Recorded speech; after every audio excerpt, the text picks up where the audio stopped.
Hey guys, this is Mike. Fun topic today.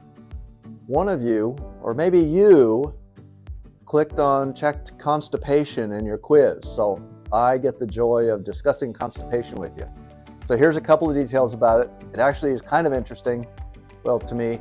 So constipation is really almost always caused by one of very, very few things. I can only think of three. One is supplements or medications that you're taking, and if you read the warning signs, it might say constipation in there. The other two are really simple and really easy to fix normally, and they're peristalsis, which just means, if you think of your intestines kind of like a tube, it's a flexible tube, not like a pipe, more like a tube of toothpaste. And then you have a musculature around that just picture fingers as being muscles, and it moves material down that tube, kind of like when you're milking a cow. And you can't just pinch, you have to squeeze it in a certain way. Yeah, I've milked a cow before. So anyway, with peristalsis, what happens is some medications slow it way down. They make your system move really lethargically, and that is constipation.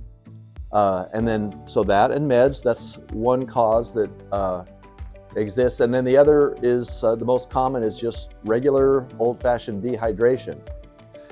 So the trouble is that the three of those, especially peristalsis and dehydration, can be closely related. If the material once you eat it, it passes through your stomach. If it moves through you slowly, your intestinal wall absorbs the moisture out of it continuously, however long it's there. And so that's why when you're constipated, you might be eliminating things that you ate 1 or 2 or 3 or 4 days before. And so the longer they're in you, the more dehydrated they get. The more dehydrated they get, the harder it is to push rocks through that flexible tube instead of something that's more like a paste. Sorry for being gross. So anyway, that's the deal on that. If you have that, first of all, constipation can be serious. So if you're chronic or it's gone on a long time, you probably need to shoot an email or make a visit with your doctor. Other than that, at the level of things that we can help with, one of the big things you can do is just drink more fluids.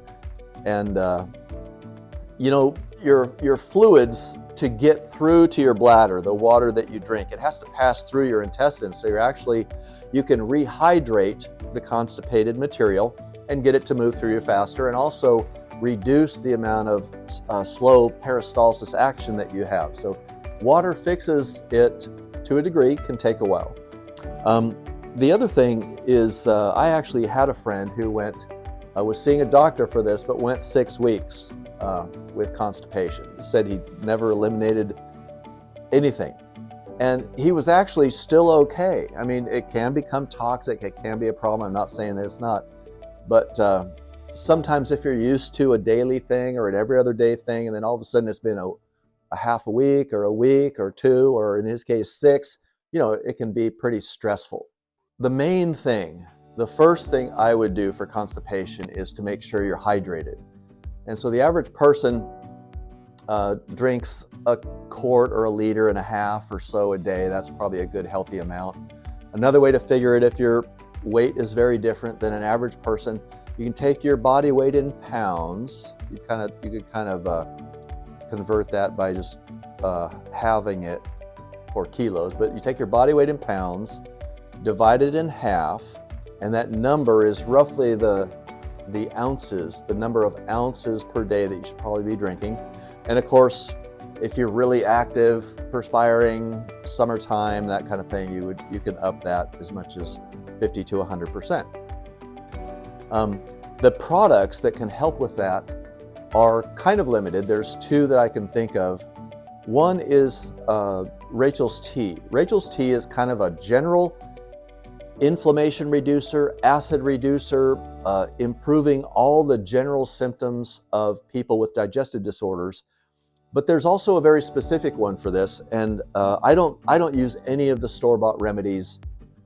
Many of them are actually anything that's laxative or laxative-like. Those develop a very quick dependency. So it may solve that day's problem or that week's problem, and then your system is a little weaker. Your peristalsis action has been compromised a little bit. It's like taking certain types of drugs or therapies that you take can actually reduce your body's ability to produce those same chemistries in your system. So I don't recommend them. Some people like to take fiber. That usually has a very negative effect on constipation. But the best supplement for constipation is actually called slippery elm. Slippery elm comes in little, generally 400 or 500 milligram capsules. It's available at Rachel's Tea. That product, you can, if you find a better deal on it, it's not like most products that are very specific to Rachel's formulas as far as making them work for people with digestive disorders. But slippery elm is a very generic product. So Rachel has a great one, sells it near cost. I recommend it. But if you are in trouble right now and you don't want to wait a day or two for your order, get it anywhere you want. Take 2 to 4 capsules at a time. I would take it with every time you take a drink or a meal. It creates a muciloid in your stomach, very similar to the mucus lining that's supposed to be there and in your intestines.